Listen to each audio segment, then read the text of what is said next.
Early morning chronicles.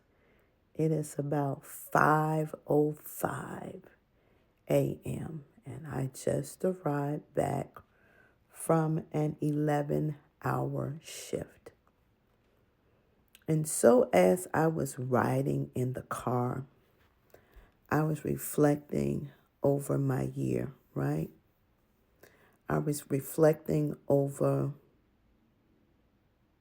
the times that laughter was a thing, and then all of a sudden the laughter went away.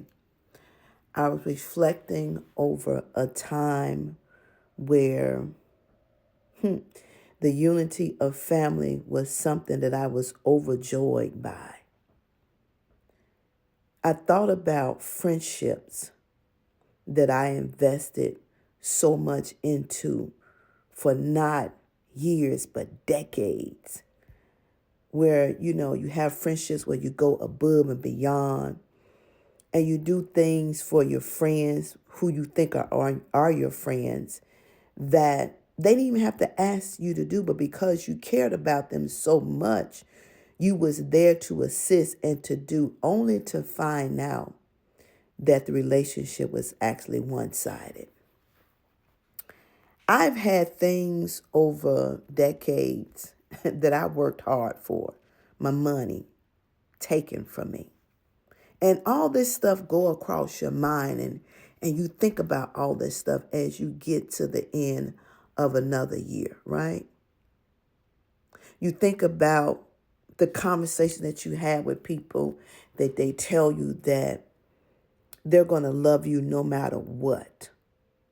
And that love, that no matter what, never comes, because it takes that one thing for the love to disappear. It takes that one thing for that like to fade, right?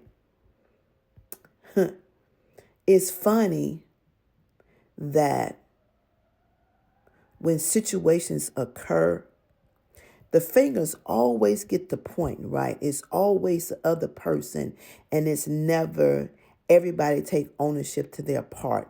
But it's always swayed to one side. It's always the story saying that, I think they're losing their mind. I think they don't know what they're talking about. I think they're making up stuff. When reality is, everybody know the truth, right?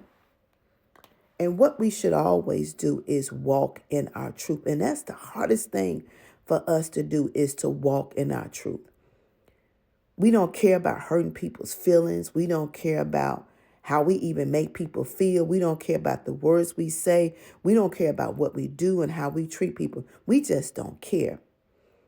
And the sad part is that you want people to suck it up, swallow it, be okay with it. And you get to a point, you deal with a lot of things, you suck up a lot of things, you quiet about a lot of things, but you get to a point in your life where enough is enough and you can't take no more. And so you escape and you get away and you get out of and you become quiet, because the next words, the next action is not going to be good, because now you're at a place that your pot is boiling over and you have had enough, right? It is funny. It is so funny. The most hell that you get is from your family. The most hell that you get is from your family. And they think because you smile and they think because you walk around here looking like everything is okay, they have no idea. Your friends, your family, your coworkers, people that see you every day, they have no idea what you go through. They have no idea of what you struggle with, because you put that face on. You put that face on.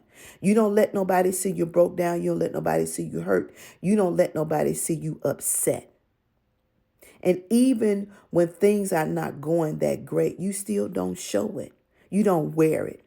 You don't wear it. You hide it very well. You get to a point that you become a professional at hiding your feelings and emotions. And people peek in and they watch and they sneak and they look. And they think that everything is okay when it's really not. They have no idea the nights that you sit up and you worrying about finances, you worrying about how you're going to put groceries in your refrigerator, how you're going to pay this bill, or how you're going to pay that bill. They have no idea that sometimes you sit up and there is somebody you need to talk to, but ain't nobody there for you to talk to. You can't make that phone call because relationships have been severed. It's disconnected. It's not what it needs to be. You can't do that. The people that you was used to depend on, you can't depend on. And you got to question yourself, was they really dependable? Or then sometimes you say, was it you? Was it all you? Because that's what they do. They make it seem like it's all you and never them. You are always the one who's wrong, and they are the ones who's always right. And they're okay with the disconnection. And then they wait and they hoping that you would do what you normally do. Make that phone call, make that visit to try to mend the fences and bring everybody together again. Without realizing that you get tired. You get really, really tired of trying to pull people together that don't want to be pulled together. Everybody has to play a part in every relationship, whether you're family, you're friends, you're married, or you're dating. You have to play a part. There is no more forgiveness. There is no more loving beyond the hurt and the pain. There is no more seeing beyond the bad and seeing the good in somebody. There's no more of that. There's no more being honest and telling the truth. We live on lies, manipulation, and deception. And we're okay with that. But you know what? You get to a point, you go through so much. You deal with so much. You take it to God, and then at times you feel like he ain't even listening. He don't even hear, and neither do he care. So I'm being honest. We just have to be honest about our feelings and emotions. And right now, as we get ready to wrap up this year, I got a lot of them things that's flowing through me right now. A lot of reflection, a lot of flashbacks, a lot of hurt, a lot of pain. Yeah. Good at hiding it. Very good at that. And nobody has no clue because they think they see you smiling, that everything is peaches and cream. And it's not. It's not. So it was a lot in this video, but I needed it for me. I need to talk out some stuff. There is some emotions that's swaying in the background. And a lot of it is missing my mom, missing my son, people that you can actually depend on. And when they're not there, that's the hardest thing for you to do, is to be in a world that's full of people, but be alone, right? Not saying that I'm lonely, but be in a world full of people, but be alone.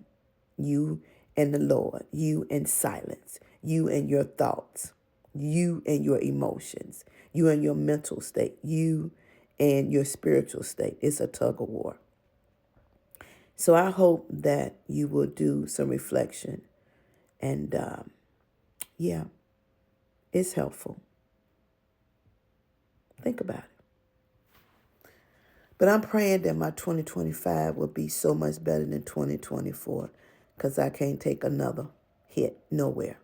So I pray for you and you pray for me. All right? Talk soon.